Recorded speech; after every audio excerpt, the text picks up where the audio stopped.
अध्यक्ष महोदय, प्रश्न क्रमांक 5. अध्यक्ष महोदय, वितरित केल्याप्रमाणे.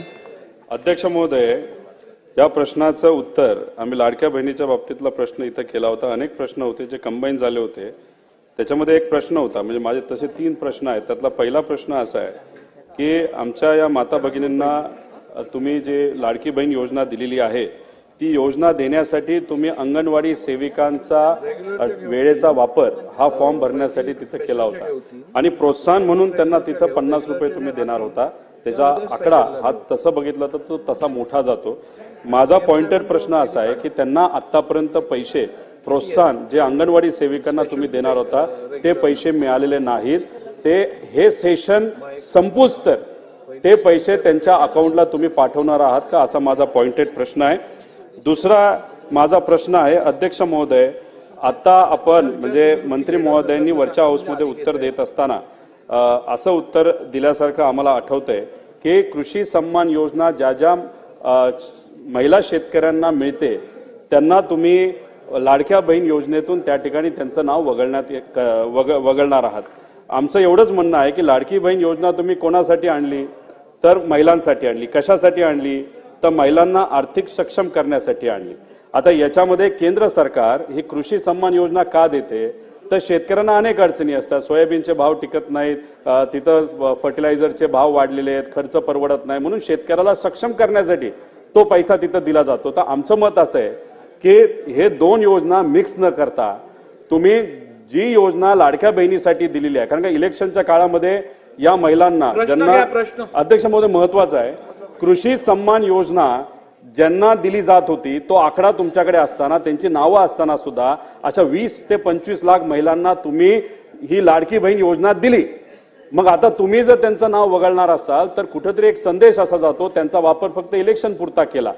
तर आमचं आपल्याला म्हणणं असं आहे की त्यांचं नाव याच्यामध्ये वगळू नये, कारण या 2 वेगळ्या योजना आहेत आणि आमचं हे म्हणणं आहे ते लोकांचं महिलांचं म्हणणं आहे. तर माझा पॉइंटेड प्रश्न आहे की जी चर्चा आता सुरू आहे की 25 ते 25 लाख महिलांचं नाव हे जे वगळण्यात येणार आहे, ज्यांना कृषी सन्मान योजना मध्ये त्यांचं नाव होतं, त्यांचं नाव तुम्ही खरंच वगळणार आहात का ते तुम्ही वगळणार नाही, असा आमचा तिथं प्रश्न आहे. आणि शेवट आमचा पॉइंटेड प्रश्न असा आहे ज्याचं उत्तर सुद्धा पॉइंटेडच असावं असं आमची अपेक्षा आहे.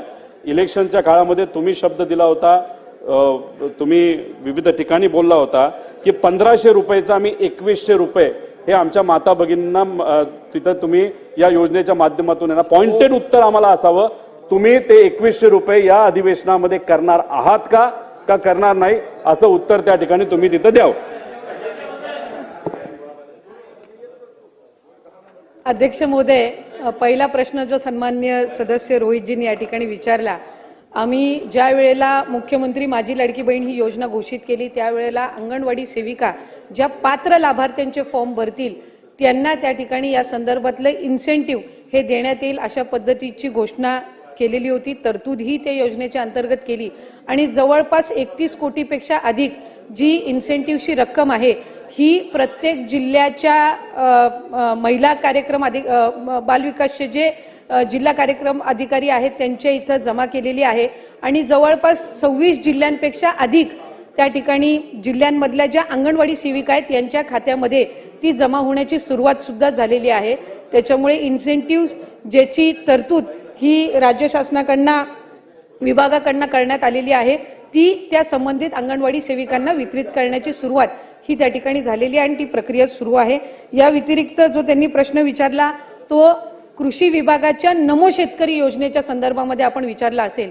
ज्या वेळेला लाडकी बहीण योजनेचा शासन निर्णय निर्गमित करण्यात आला त्यावेळेला त्या शासन निर्णयामध्येच नमूद केलेलं आहे की शासनाच्या ज्या वेगवेगळ्या योजना आहेत आणि ज्याचा लाभ हा माता भगिनी किंवा लाभार्थी घेत आहेत याच्यामध्ये 1500 किंवा 1500च्या अधिक ज्या योजनेचा लाभ, ज्या रकमेचा लाभ जर ती लाडकी बहीण घेत असेल तर ती या योजनेमध्ये पात्र होणार नाही. एक नमो शेतकरी योजना जी आहे याच्यामध्ये त्या ज्या महिला आहेत माता भगिनी आहेत यांना 1000 रुपयाचा लाभ मिळत असतो. त्याची जी वरची 500ची कॅपिंग आहे म्हणजे ती शासन निर्णयामध्येच सुरुवातीच्या नमूद केलेली आहे की किमान 1500चा लाभ हा शासनाचा प्रत्येक लाडक्या बहिणीपर्यंत पोहोचला पाहिजे आणि त्यानुसार नमो शेतकरी योजनेच्या ज्या लाभार्थी आहेत या साधारणपणे 5.5 ते 6 लाख आहेत. त्यांना या योजनेतून वगळण्यात आलेलं नाहीये. फक्त त्यांना 1000 रुपये हे नमो शेतकरी योजनेतून मिळतात आणि वरचे 500 जे आहेत हे आपल्या लाडक्या बहीण योजनेच्या माध्यमातून मिळत असतात. त्याच्यामुळे त्या संदर्भातलं कुठलंही वगळण्यात आलेलं नाही. 20-25 लाखचा जो आकडा आहे हा माध्यमांकडून किंवा अशाच पद्धतीनं अफवांच्या इथून आलेला आहे. हा कुठलाही आमच्या विभागाने किंवा शासनाकडून आजपर्यंत तशा पद्धतीचा आकडा काही दिलेला नाही. वरुण सरदेसाई. अध्यक्ष महोदय माझे रोहितजी मी विचारतो तेच विचारतोय.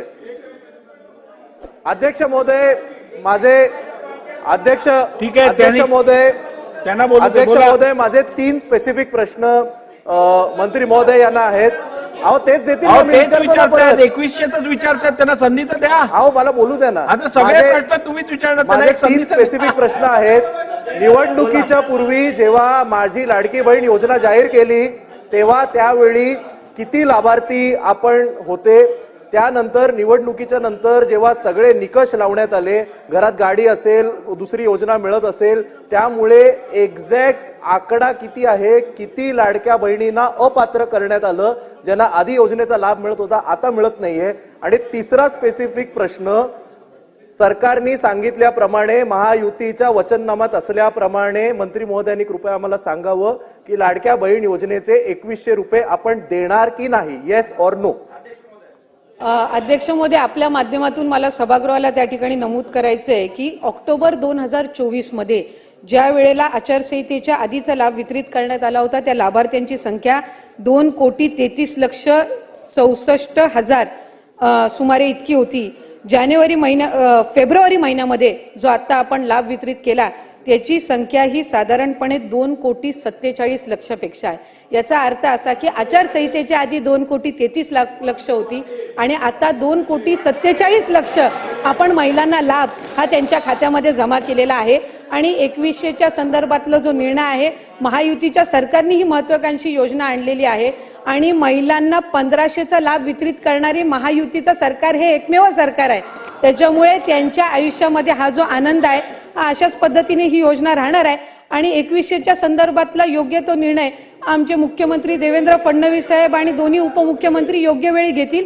लाडक्या बहिणींची फसवणूक होणार नाही ही दक्षता निश्चितपणाने महायुतीचं सरकार घेईल. चला पुढे.